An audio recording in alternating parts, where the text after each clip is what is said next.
Spring 22 anime sucks. There's literally 2 shows right now that I'm interested in. To be fair, they're both total bangers, but let's take a look back at arguably the greatest year ever in anime last year. You'll find my scoring system in the description below, but without further ado, I'm gonna start with the one anime you need to hear about. Most people passed over this one, dismissing it as just another slice of life anime about cute girls doing cute things. But what everyone missed is rather than a story about chasing your dreams, it's a story about chasing your dreams. 何のために頑張ってたんだっけ?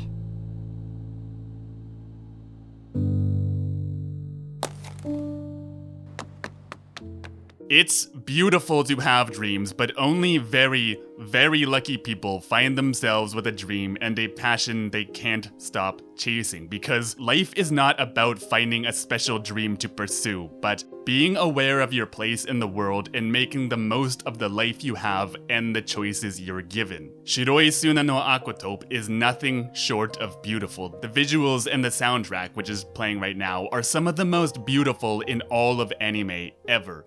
It's a beautiful story about 2 girls chasing their dream of saving their beloved aquarium, but it's so much more than that. What is the meaning of life? What does it mean to follow your dreams? What does it even mean to have dreams in the first place? These are the questions that Shiroi Suna no Aquatope wants you to ponder. A beautiful anime with a profound message that will stick with you long after you finish watching it. And for me, that means I cannot give it anything other than the highest accolade I can, a perfect 10 out of 10. A fucking sublime work of art, and I'm very sad it didn't get anywhere close to the attention it deserves. By far the most underrated anime of last year, and I'd call it my anime of the year if it weren't for one other anime. 002. Yeah, so this made me cry a lot, and I didn't even watch it in English. Goddamn, this is a good anime. It's about the immortal Fushi, learning what it means to be mortal by taking up the torch of each precious life that goes out around him, and becoming that person. Step by step,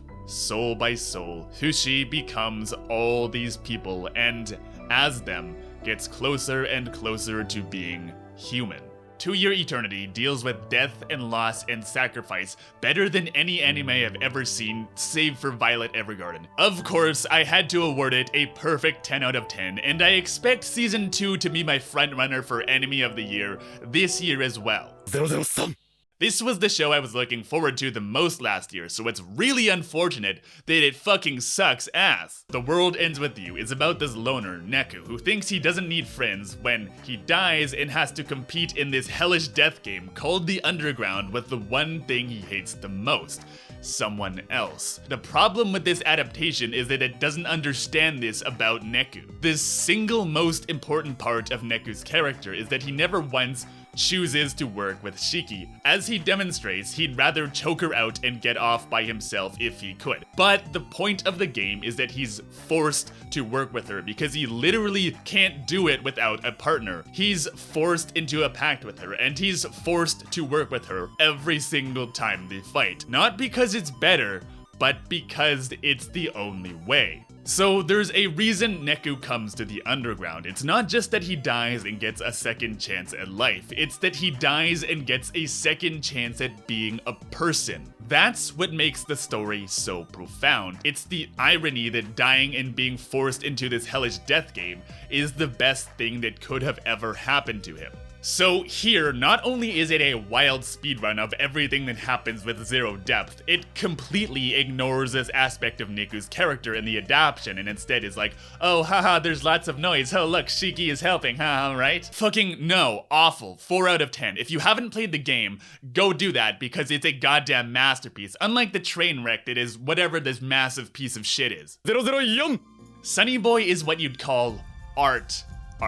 It's a story that's made to appeal to your emotions rather than your senses. In my analysis, I called it basically new Fulikuli because they appeal to the exact same sense. It's not about any of the things that happen, it's about how those things make you feel. If you liked Fulikuli, or the other big puberty fable, that's what I'm calling them, Homestuck, you will guaranteed love this anime. Don't try to understand it, just listen and experience what it has to say, and you'll walk away pleasantly surprised. 9 out of 10. 005だ!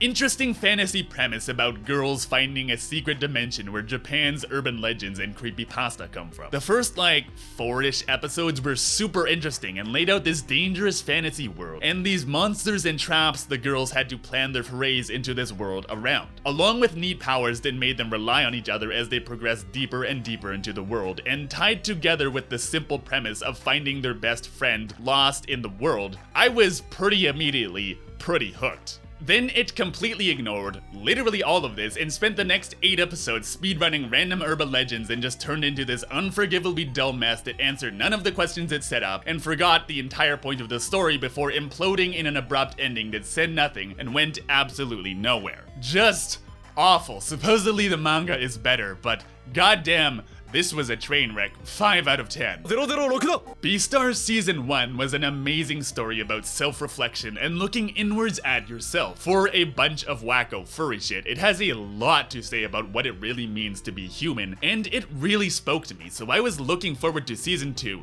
quite a bit. And Beastars 2 was not nearly as good as Season 1, but decent up until the ending where it took a huge fat dump on basically everything the story stands for and then lit a huge fucking dumpster fire on top of it. Apparently the anime left out a lot of details, so this ending is maybe not as big a deal as I'm making it out to be, but unfortunately for Beastars, this is not a manga review. Fuck you, 6 out of 10. 007! Not exactly an anime, but it's on my anime list, so hey, it counts.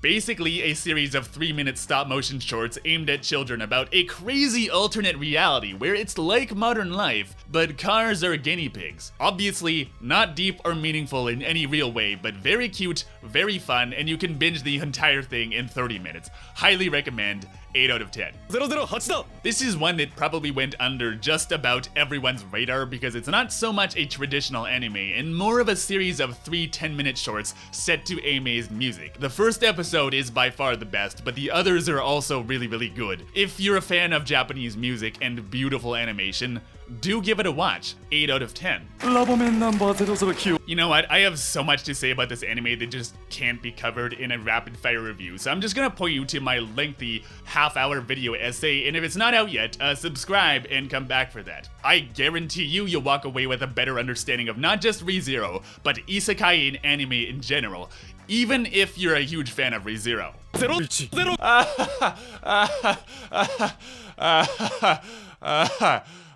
3 out of 10. Easily the best isekai I have ever seen. Not that that's a very high bar to clear. Does a very good job of getting you to sympathize with someone who is a very terrible person and cheer on his redemption and second chance at life. Some people got turned off because of how creepy and disgusting Rudy is, but they are completely missing the point. Rudy is a terrible person who is afraid of everything and hates himself. You are supposed to be repulsed by the bad choices Rudy makes because we're supposed to watch him not so much turn his life around, but turn himself around. That said, I am docking points because it honestly does get a little too comfortable with its subject matter. Like, does the demon god have to be a disgustingly sexualized lolly? Does Roxy really need to be permanently 14? Maybe this would help get the story in front of the people that most need to see it, but honestly, Jesus fucking Christ, dude. Also docking points because of this one arc that drops everything interesting and nuanced in favor of stupid bullshit before being like, psych! Isekai subversion, that was the entire point, which I guess is clever, but there's gotta be a better way to say this without literally just doing the shit you're supposed to be subverting. Anyway, despite all of this, very good anime with some very good lessons that even you, a disgusting weeaboo, can take away about life. 8 out of 10.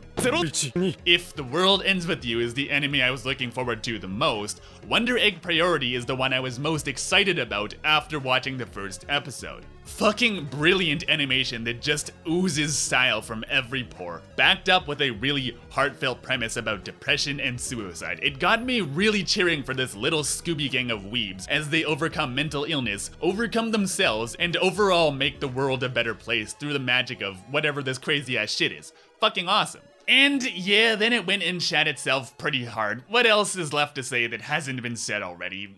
Let's say 8 out of 10. If the two 10 out of 10 anime on this list didn't make this clear enough, I love stories about what it means to be human, and Vivy, Fluorite's song is exactly that, about a robot idol come to life and learning what it means to feel as she experiences the fall of humanity over 100 years. And it was really, really good, but if there's one complaint I have about it, it's that it's far, far too short. It's got a lot of interesting ideas, deep characters, beautiful music and animation, and a fascinating world to tie it all together. But I couldn't help feel it never gave any of these the screen time it really deserves, and as a result, I never got too attached to anything happening in it. There's so much happening over such a long period of time, and I was really hoping for it to fully explore the inner workings of Vivy's mind. And while it sticks its feet well in and brings us some truly beautiful moments, I was always left waiting for it to take the full plunge, and it never did. That's it. If you take anything away from this, don't let it be that Vivy isn't worth your time, because it absolutely is. It's a really, really fucking good anime, and in fact, my Naruto running video was heavily plagiarized, inspired from its opening, but I just wish it was a full 24 episodes, because all the ingredients for a true masterpiece are sitting right there, but they're never fully assembled, and to me, that's disappointing. 8 out of 10.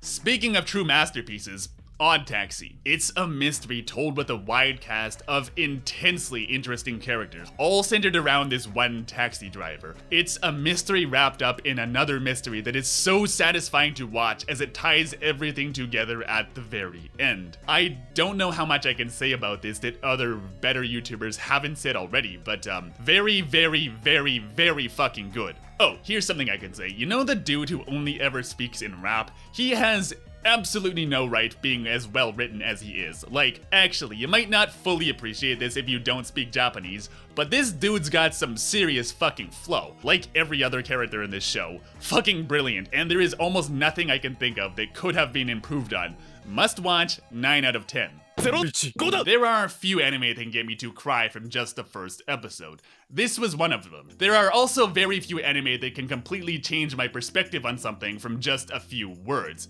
This was also one of those. Right from the first episode, it tries to upend your opinions on art, and I dare say for most people, it accomplishes just that. It's got a lot to say about hard work and suffering for art, and effortlessly puts into words the kinds of things that most artists struggle for years to express. I know I'm giving a lot of 9s and 10s, but there really were this many good anime last year. Very easy 9 out of 10, and I can't wait for more. I may even go read the manga because my manga reading friends tell me that it gets even better and crazier. Banger.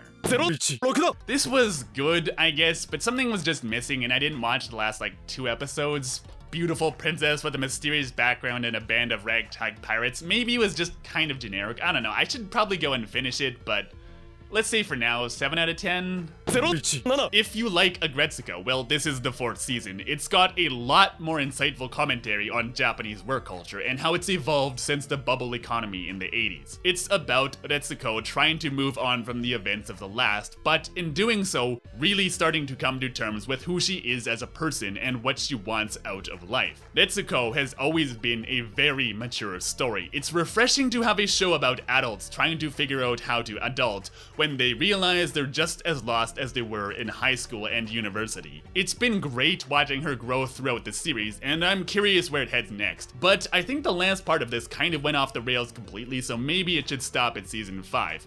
8 out of 10. First, if you like this kind of video, do me a favor and step on the like button, and if you want to hear my in-depth opinions about any of the anime I talked about, feel free to check out my 2021 anime playlist. Okay, so obviously there's a lot of anime that started airing last year but finished this year, so I'm just gonna rattle off my conclusions that I gave in my 2022 anime roundup, and if you're curious, go watch that too. Another goddamn banger and my pick for anime of the season, 9 out of 10. 86 Part 1, 8 out of 10, insightful with a lot of issues. 86 Part 2, fuck this fucking garbage, seriously fuck this shit out of 10. Almost perfectly balances dark and moody with light and goofy. Not quite, but very, very good. 8 out of 10. Attack on Titan out of 10. Yeah, obviously it's fucking sick. It's goddamn Attack on Titan, dude. So that's it for today. If there's any anime from last year you think I should go watch, do let me know in the comments, and let me know what anime you're watching this year for when I do this again at the end of the year, hopefully on time this time. Anyway, thank you so much for your time, friends, and I will see you in the next video.